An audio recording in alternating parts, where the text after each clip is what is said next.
This is Cerebral Cinema. Movies of the mind.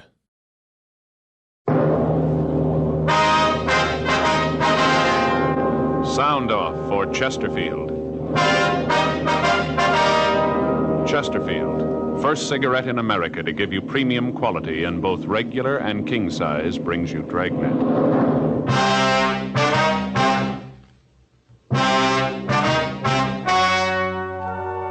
Ladies and gentlemen, the story you're about to hear is true. The names have been changed to protect the innocent.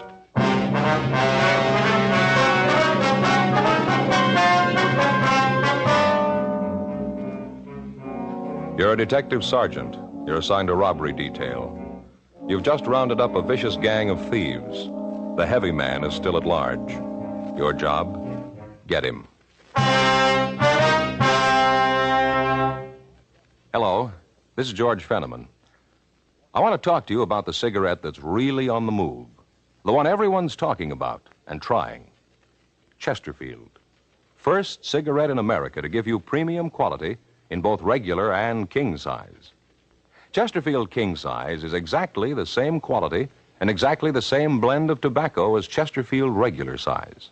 There's absolutely no difference, except that king size Chesterfield is larger, contains considerably more of the same tobaccos. So much more it gives you a 21% longer smoke, yet costs very little more. And Chesterfield king size contains better tobaccos and is of higher quality than any other king size cigarette. So sound off for Chesterfield. Either way you like them, regular or king size, Chesterfield gives you the best possible smoke.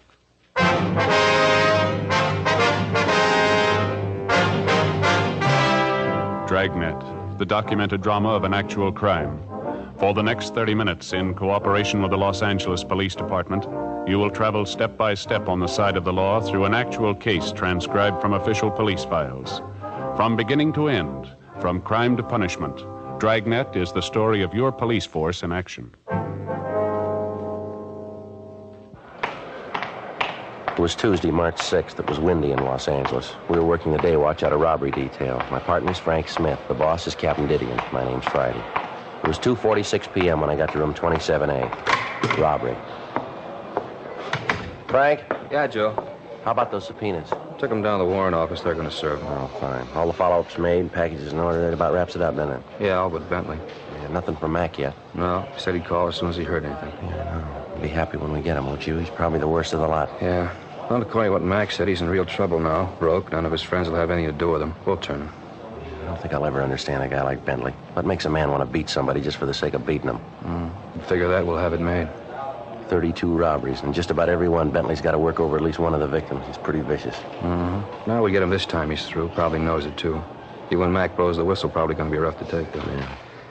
Joe, I don't know how you feel about it, but I'm happy it's over. And let's face it, we were lucky on this one. The guys were gun happy. Taking any longer to get him, they'd have killed somebody, sure. Yeah, maybe so. Boy, my next day off, I'm going to do nothing but sit, not make a move. My feet are killing me. Yeah, we had a lot of legwork on this one. Not just this one, Joe, all of them. I was reading in the magazine the other day about a new kind of arch support. I got to get me a pair of them. Yeah? According to the ad, these are going to be just a ticket. Some new kind of rubber, soft, when they mold it to your feet. Place back in Wisconsin. Well, how'd they do it? They got a place here in L.A.? No, just a home office. Just a small place, I guess. According to the ad, the whole process pretty new. Yeah, well, how do you get this? What is it, a mold? Yeah, you stand on a piece of paper, hold a bucket of water in each hand, you put all your weight on your feet. Yeah. And you draw the outline of your foot on the paper. They make the arch thing up from that. Well, if you're holding a bucket of water in each hand, is that right? Yeah. Well, how do you use the pencil? What? Well, a bucket of water in each hand, how are you going to draw? Yeah.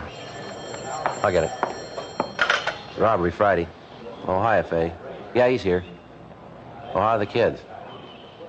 Oh, yeah, sure, I'll put him right on. Frank, it's for you. Your wife seems upset. Thanks, Joe. Hello, honey. Yeah? I can, but what's up? Well, can't you tell me now? Well, why not? All right, honey, I'll be right there. Don't worry now, huh? Goodbye. What's the matter, something wrong? I don't know. Faye wants me to come right home. Says something's going on. Couldn't she tell you about it on the phone? No, said something about the phone being tapped. We went down to the carpool and started over for Frank's house. For the past 3 months, we'd been working on a case involving a gang that had been operating in the city. During that time, they'd committed 32 armed robberies, and in most instances, they'd beaten their victims for no apparent reason. Their ruthless attitude was the most outstanding single point of their M.O. We'd successfully rounded up all members of the gang with one exception, Leroy Bentley, alias the Bull. Bentley was the known heavy man of the gang. In order to successfully prosecute and apprehend any criminal or criminals, the police officer requires the fullest measure of cooperation and assistance that he can obtain from many people, the private citizen and his own associates as well. From the ranks of the private citizen comes one important aid, the informant. The working detective knows that in many cases his most valuable assistance can often come from his informant. In this particular case, we'd received information that would lead us to Bull Bentley within a matter of days. 3:22 p.m. We arrived at Frank's home. I'm glad you're home, honey. I'm awfully worried. Hello, Joe. How are you? What's the trouble now? What's this all about this phone being tapped? Well, that's what he said. Who? The man who called. All right, now, honey, can you tell me what this is all about? I got a phone call just before I called you. It was a man. Said his name was Bull Bentley or Bentley. I didn't get it. He said that you thought you were a smart cop, but if you didn't lay off him, he was going to take care of you where it had hurt the most. He threatened the children and me, too. Well, Frank, I don't know what to do. Go on. Said the phone was tapped and we were being watched. Said to tell you he wasn't kidding. He didn't have anything to lose. He sounded real mean. I'm frightened. Do you know this man, Frank? Oh, he is? Yeah, we have a warrant for his arrest. Faye, where are the kids? Well, Stacy's in her room playing. I called the school for Mike. The teacher said she dismissed the class. He should be home by now. Frank, I don't know. I'm worried about him. All right, lock the doors. Don't open for anybody. Joe and I'll go out and see if we can find Mike. All right, I'm worried sick about him. He should have been home 20 minutes ago. I'll go over and call the captain, Frank. Ask him to send a couple of men out, huh? Thanks, Joe. Don't worry about it, Faye. 2511, please. Yeah, robbery. Hello, Glenn. Is the captain there? Yeah, it's Friday. I'd like to talk to him. Skipper, this Friday, I'm out at Frank's house. Frank Smith, yeah. Bull Bentley called his wife, threatened her and the kids if he didn't lay off. No, said if he didn't lay off. Well, could you send a couple of men out to stand by? Fine. Mike isn't home from school yet, and Frank... That's his little boy. Frank and I are going out to look for him. Yeah, they said he was watching the house. Who? Yeah, swell. All right, we'll be in as soon as we find the boy. Right, Skipper. O'Donnell and Stewart from the office will be out, Faye. They'll park the car down the street. Watch for him and let him in, won't you? All right, Joe. What about it, Frank? You going to lay off this guy? You want me to? Please find little Mike. All right, honey. We'll find him. Lock the door and don't open it for anyone but O'Donnell and Stewart when they get here. All right, dear. Now, don't worry, huh, honey? We'll find him. Yeah.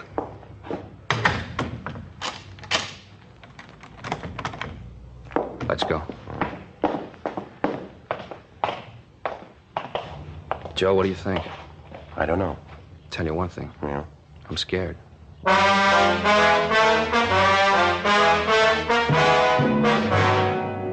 There are two types of criminals that can be counted on to be dangerous. The youngster who becomes easily panicked at the scene of a crime, and the older criminal who will do anything rather than go back to the penitentiary. Bull Bentley was one of these. We knew that he was more than capable of carrying out his threat. His record was one of armed robbery, vicious beatings, and kidnapping. At this particular time, he was wanted for murder in the state of Colorado. The average criminal will blame anyone but himself for his predicament, usually the police officer, and this was so in Bentley's case. He apparently thought that by getting us off his trail, he could go free. Frank and I searched the area around the house. We found his little boy in a vacant lot 2 blocks from school playing with a group of youngsters. We put him in the car and returned him to his home. Stewart and O'Donnell were at Frank's house and said they'd stay there until they were relieved. 4:36 p.m. Frank and I checked back into the office. Smith, Friday, in here. Right. Come on in. Find the boy? Yeah, Skipper, out playing with some of the kids in the neighborhood. All right. Now, what's this all about?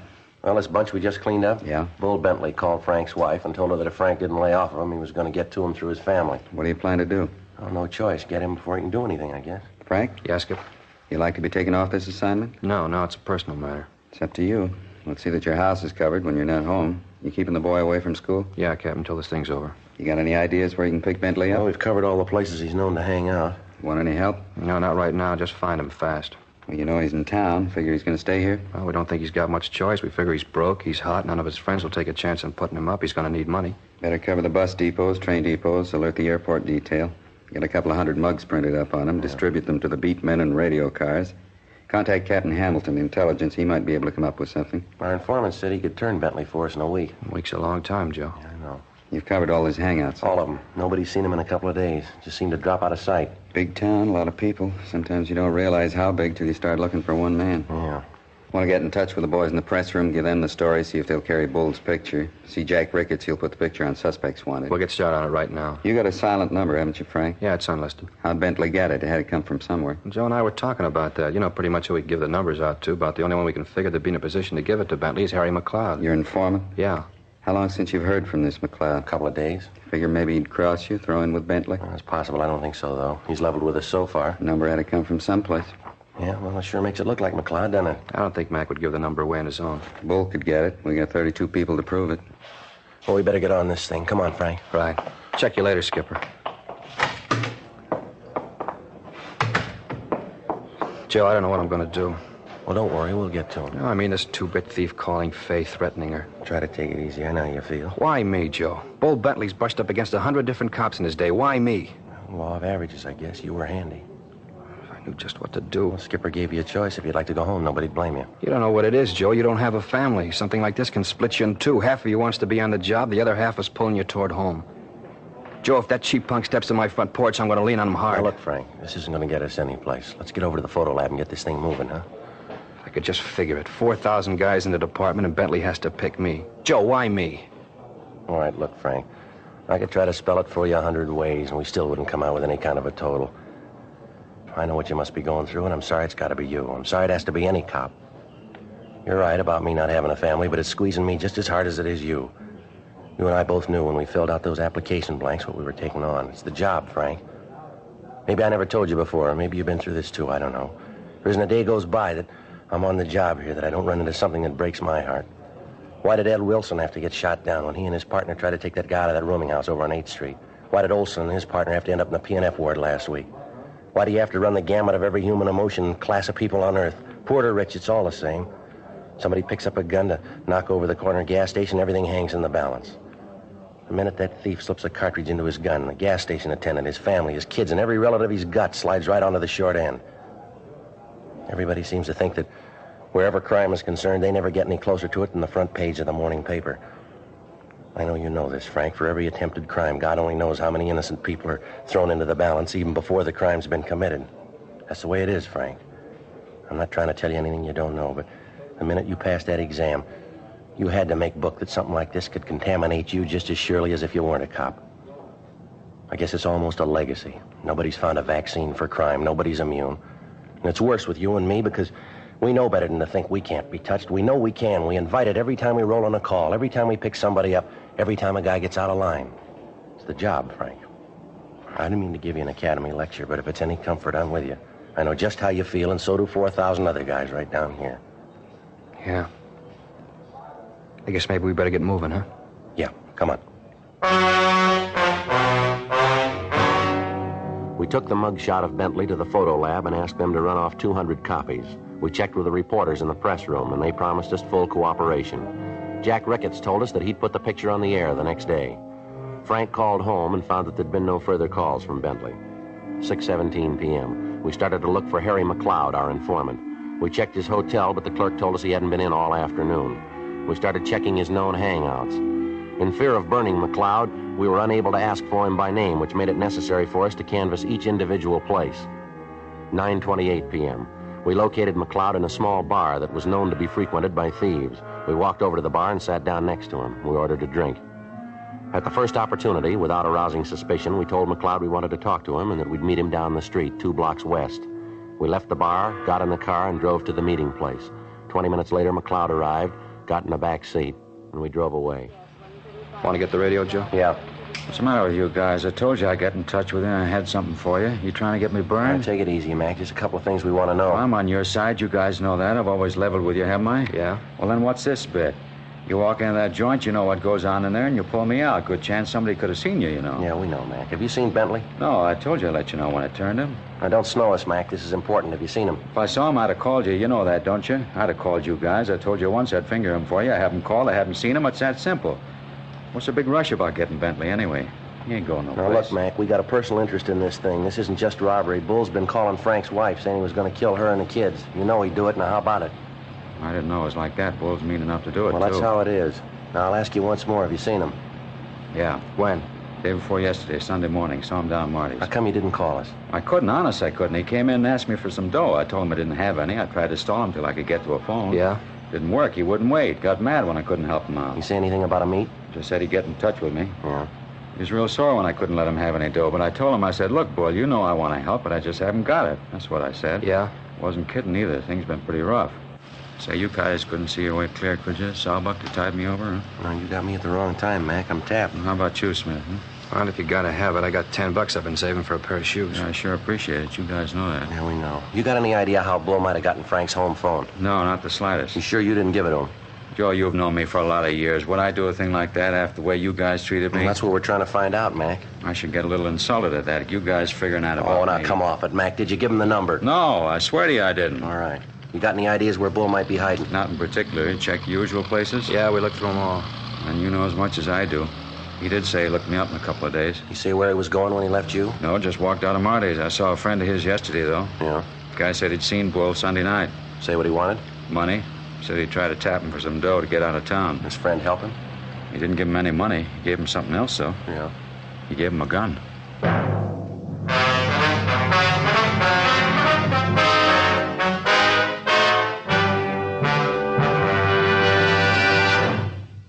You are listening to Dragnet, authentic stories of your police force in action. Chesterfield is the first and only cigarette in America to give you premium quality in both regular and king size. Just as Chesterfield is the first and only cigarette to tell you what it's made of. Yes, Chesterfield names all its ingredients, so you'll know what gives you the best possible smoke. The world's best tobaccos, pre-tested by laboratory instruments for the most desirable smoking qualities. Pure, costly moistening agents, costly glycerol and pure sugars which are natural to tobacco, and cigarette paper of the highest purity, the best that money can buy. That's what's in your Chesterfield. Ingredients that give you the best possible smoke. Much milder, with an extraordinarily good taste, and, as confirmed by a well-known research organization, no unpleasant aftertaste. So sound off for Chesterfield. Either way you like 'em, regular or king size, Chesterfield gives you the best possible smoke.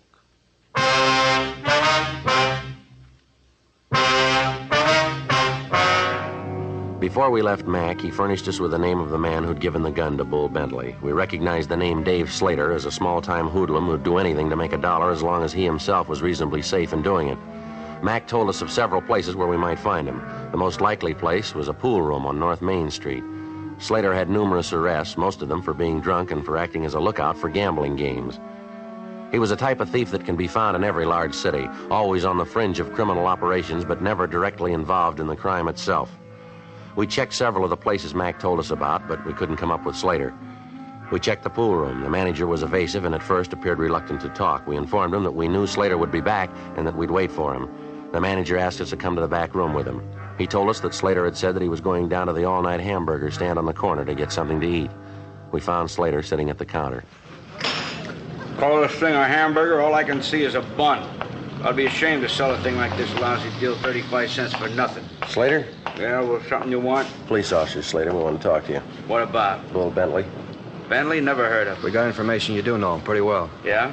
You tell your pigeon he's lying. I never heard of the guy. Now, let me finish eating. We want to talk to you, Slater. You want to make it here, or would you rather go downtown? Can't you see I'm eating? Now, let me finish. I got nothing to tell you. I don't know any Bull Bentley. Now, lay off, huh? Come on, you can think better than an empty stomach, Slater. Let's go. Frank and I took Slater out of the restaurant and put him in the car. Once he was in custody, his attitude changed completely.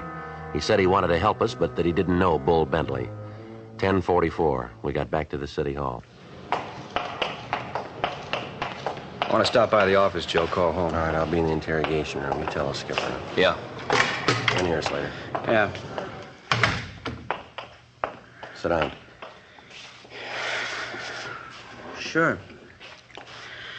Look, I told you I want to help you guys out, but honest, I don't know anything. If I did, I'd let you know. All right, come off it, Slater. Where's Bentley? Look, I keep telling you, I don't know any Bentley. Where are you living now? Solly Hotel, West Fifth. How long you been there? Couple of days. You working now? Yeah, a little. Odd job now and then. You know, nothing steady. What do you call an odd job, Slater?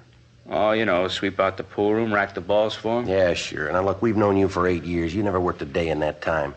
Now, how about Bentley? We got a personal interest in him. We want him. We want him bad. Look, I tell you, I don't know any Bentley. Anything new? Yeah, Joe, he called a couple more times tonight. Last time at 10:30, scared Fay half to death. Yeah. Said he knew Mike was home. He knew we were looking for him. Said if we don't stop, it'll get to the kids. Said it didn't matter how many cops we had around the house, he'd get to him. Fay's almost hysterical. O'Donnell called the doctor. Yeah. How about Slater? He come up with anything? No, still says he doesn't know him. Doesn't know him, huh? Listen, Punk, let's you and me get straightened out. What happens to me is one thing. What happens to my family's another. They don't pay me enough money to jeopardize my family. Now, you get this straight.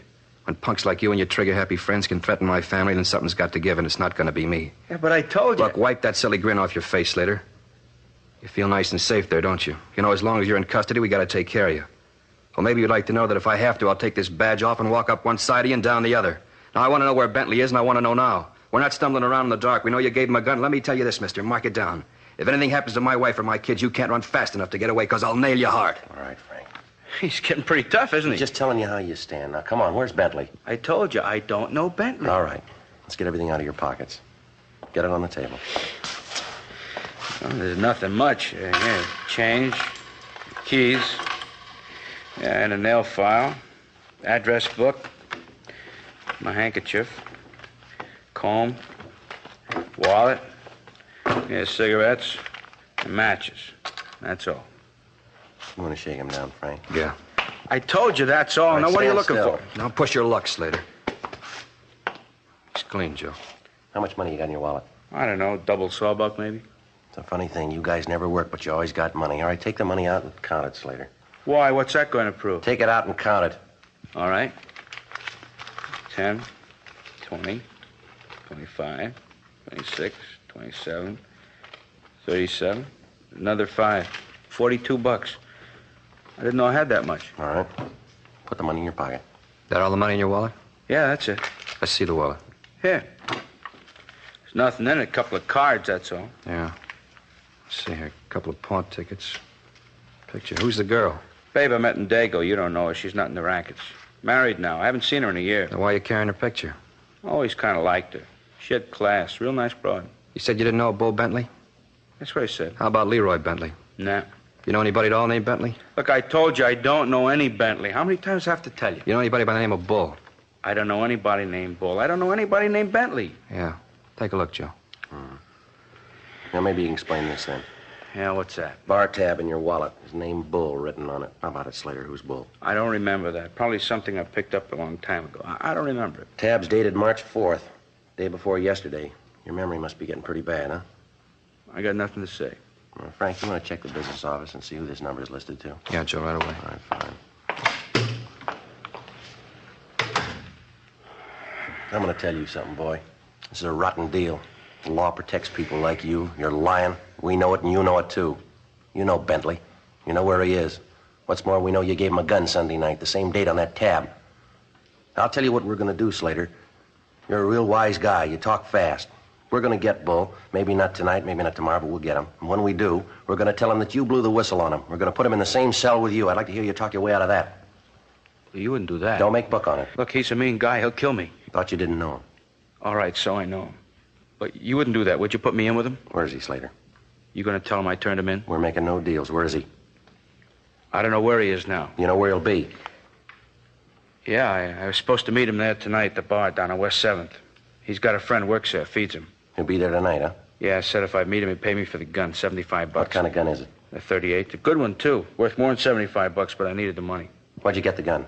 Well, you'll find out anyway. I might as well tell you. Prowled the car, found it under the seat.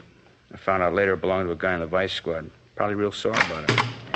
Could be, Joe. Bar on West 7th, place called the Hamilton Inn. Yeah, that's it. He'll be there. All right, Slater, let's go. Well, where are you taking me? You're going to jail. Yeah, you can't win. Should have known you. Hey, do me a favor, huh? What's that? Talk to the jailer, make him give me a cell by myself. We handcuffed Slater to a chair in the robbery office until we got back to book him. 12:32 a.m. Frank and I left the city hall for the Hamilton Inn on West 7th Street. Slater had told us that he was to meet Bull Bentley between 1 and 1:30. When we got there were a half a dozen people in the place. We checked the bar and the men's restroom, but Bentley wasn't around. We went back to the car, drove down the street to a closed service station, and parked where we could keep both doors of the restaurant under surveillance. 12:50, 1 a.m., 1:15. We waited. 1:35. Joe, that him? I don't know. It might be. Let's take a look.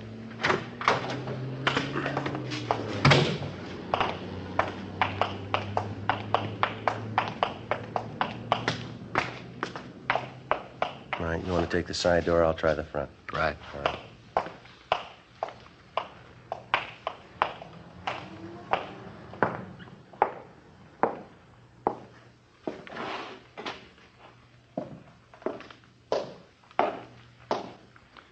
I don't see him, Joe. Wait a minute. That him? Going in the phone booth back there? Yeah. All right, come on.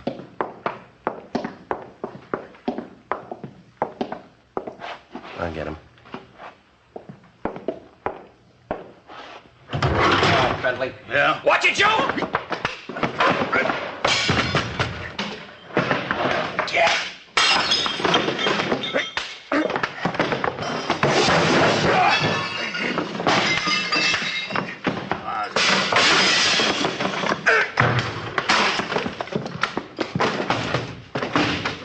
Watch it, Frank.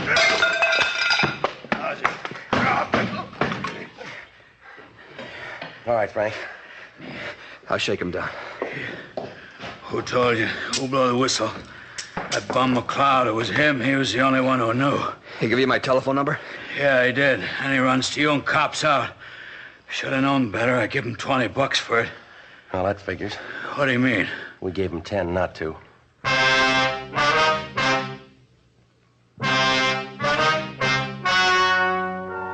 The story you have just heard was true. The names were changed to protect the innocent. On June 12th, the hearing was held in the district attorney's office. In a moment, the results of that hearing. Now, here is our star, Jack Webb. Thank you, George Fenneman.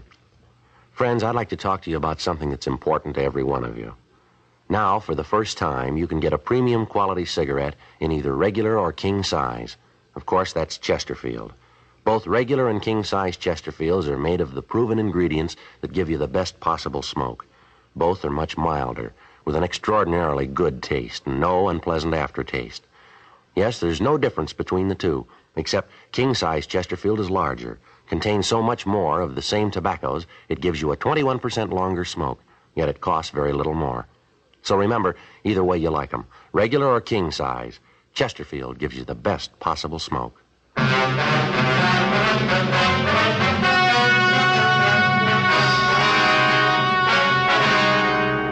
Leroy W. Bentley was released to the Colorado authorities for prosecution on a charge of murder.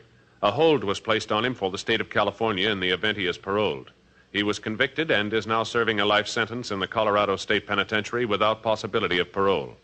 Although David R. Slater was guilty of aiding and abetting a felony, a complaint could not be issued due to the fact it could not be proved that Slater knew Bentley was an ex-convict when he gave him the gun.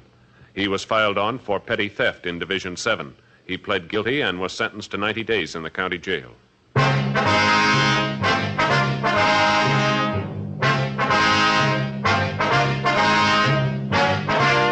You have just heard Dragnet, a series of authentic cases from official files. Technical advice comes from the Office of Chief of Police W.H. Parker, Los Angeles Police Department. Technical advisors, Captain Jack Donahoe, Sergeant Marty Wynn, Sergeant Vance Brasher. Heard tonight were Herb Ellis, June Whitley, Jack Crucian. Script by John Robinson. Music by Walter Schumann. Hal Gibney speaking. These great programs sound off for Chesterfield. Radio, Dragnet, the Dean Martin and Jerry Lewis Show, and every weekday Arthur Godfrey time.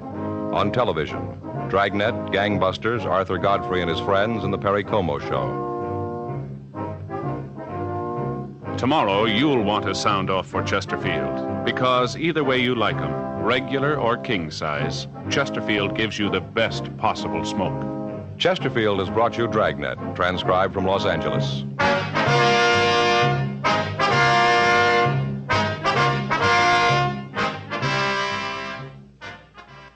This is NBC, the national broadcasting company.